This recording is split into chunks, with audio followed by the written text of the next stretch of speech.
Well, you talk about Pharaoh's pursuit subsequently in Exodus 14. And so when God says, I'm going to work through David, David's singled out for special treatment. Satan was able, the more we have, more prophetic visibility we have, the more Satan can focus his stratagems. And the population of Canaan, we have the post-flood of Nephilim. That's mentioned in Genesis 6. It happened also after that, after the flood. And they're encountered in Canaan when Moses sent the 12 spies. They came back in Numbers 13:33. Says, there are Nephilim in the land, these fallen ones. And we are like grasshoppers before them. We're pretty hard on those 10 guys. Remember that Og, the king of the giants, was 13 feet tall. Think about going up against a warrior like that. Serious problems. The Rephaim, these were a race of giants, except they're more than just giants. We encounter them in Genesis 14, 15, and following. The Moabites called them the Emim. The Ammonites called them the Zamzumim. There's others. The same term is also translated dead. Isaiah tells us that they're not eligible for resurrection. Strange thing. We have Arba and Anak and his 7 sons, the Anakim. We have Og, the king of Bashan, in Deuteronomy 3, and so on. It's interesting that Joshua is told to wipe out every man, woman, and child of those tribes. He does almost. But the places that he fails to do so, in the Golan Heights, in Gaza, Ashdod, and so forth, it's the places that the PLO have their conclaves today. Strangely, strange stuff. And Goliath and his 4 brothers. We took a 4x4 up in the Golan Heights. There is a monument up there that's sort of like a Stonehenge called Gilgal Rephaim. It's never been excavated. We know very little about it. What's strange is you can only tell what it is from the air. It's about 5 circles, 20-ton stones, dated about 3000 BC. It's on a flat plateau, only visible from the air, about 10 miles. And there's a number of these that have never been excavated, never been studied yet. But, and the Anakim are just an example where Joshua is told to wipe them out. But verse 22 says, there was none of the Anakim left in the land of the children of Israel. Only in Gaza and Gath and Ashdod there remained. I think that's interesting. Kingdom of Og, in the kingdom of Bashan, which reigned in Ashtaroth and Edrei, there remained of the remnant of the giants, that is, the word giants there is actually the word Rephaim. For these did Moses smite and cast them out. Bashan was the final region of these Rephaim. And the king of Bashan had an iron bed 9 cubits long. That's somewhere between 13 and 16 feet, depending what cubit you use. There's a strange passage I haven't had anyone explain to me in Psalm 22, which reads as if it's by Jesus Christ as he hung on the cross. My God, why hast thou forsaken me, and so on. Verse 12, apparently, if you visualize Jesus saying this, he says, the bulls of Bashan have encircled me. What on earth does that mean? I have no idea, but I think it warrants some very serious research. And of course, Isaiah indicates that the Rephaim shall not live, they are deceased, they shall not rise. Therefore thou hast visited and destroyed them and made their memory to perish, and so forth. There's a passage in Daniel, most of us are familiar with Daniel 2, Nebuchadnezzar's polymetallic image, the gold, silver, brass, iron mixed with clay, you all know that.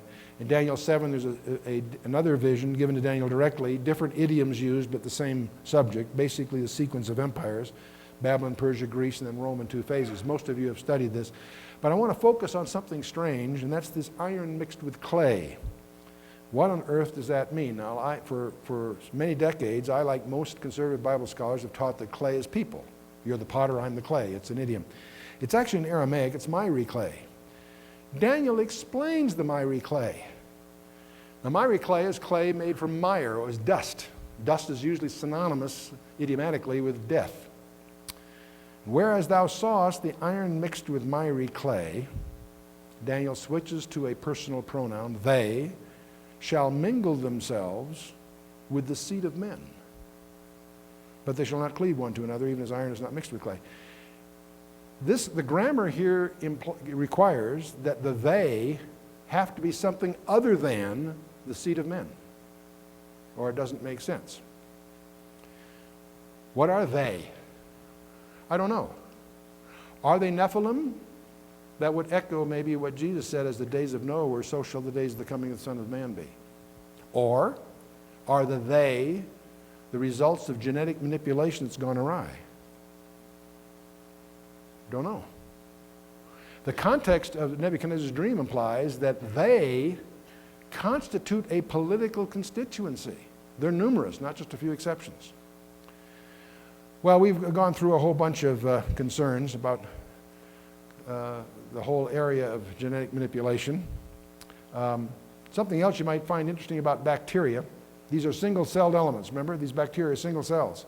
They've discovered they do quorum, what they call quorum sensing. In your body, you may have bacteria that are dangerous to you, but they're not numerous enough to cause a problem. What the bacteria do is they take a roll call. They find out if there's enough of them around to make it worthwhile to attack.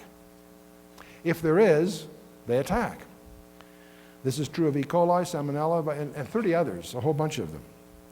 It reminds you of the passage in Luke 14, which suggests that what king going to war against another king sitteth not down first and consulteth whether he be able to with 10,000 to meet him that cometh against him with 20,000. Quorum sensing. Scientists are hoping to discover how they communicate, because if they can interdict that communication, they can render those bacteria harmless. Interesting stuff. Well, we've talked about most of these other things, that retroviruses can skip generations, and the whole idea that you can engineer directable intruders. That was a theme of a popular movie, Mission Impossible 2, dwelt on the idea of engineering both the malady and its cure as a form of economic and political power. Now, there are three technologies that we're trying to follow closely. One is what's called nanotechnologies. This is in the computer field where they're learning how to make molecular-sized robots, machines. They can make machines that do things. Very primitive at the moment, but they're working hard in that area. The goal of nanotechnology is to make molecule-sized machines. The goal of robotics, that's another field of study, their goal is to make self-modifying sentient machines, machines that can reprogram themselves. In other words, computer-driven devices. There's a third field called genetics, whose goal, in part, is the self-replication of manipulated entities. Now, what's spooky is you've got to recognize that these three technologies are destined to converge. The nanotechnologists and the robotics and the geneticists all talk to each other, and they all have something to contribute to each other. What is the goal of the convergent technologies? To create self-replicating, sentient machines capable of directable diseases targeting specific groups or individuals. It seems feasible to engineer a virus that will attack only certain combinations of DNA, certain genetic groups, or maybe even individuals. There are people in history that if they had that technology, it would be terrifying. There's the most audacious of all these projects that I've run into is the Clone Jesus project. There are serious people that are going to attempt, or are attempting, to get a DNA sample from some appropriate religious relic, do a nuclear transfer to a stem cell, and there are 40 women that have volunteered, virgin women, that to be the surrogate mother. One of these projects claims a target date of December 25th of this year. Now, this may just be a fundraising scam. I wouldn't put too much on it, and it's also, at this stage especially of technology, absurdly risky. Dolly took 276 failures, and those failures put the mother at risk, not just the embryo. Now, the other side of this is I think, kind of amusing. If they use the Shroud of Turin to try to get one of these DNA samples, which is one of the speculations, they may not get the guy they think they're getting. There are a couple of scholars that believe, they may not be right, but they believe that that shroud is the shroud of Jacques de Molay. He was the last Grand Master of the Knights Templar. He was executed in a parody of the crucifixion back in 1314, and there are some scholars that think that's really where the shroud came from. So if they're right and they succeed at getting a clone here, they may not get the guy they were thinking they're getting. And of course, this is going to be, there's already novels starting to come out in which they try to clone Jesus but really get the Antichrist and that sort of thing.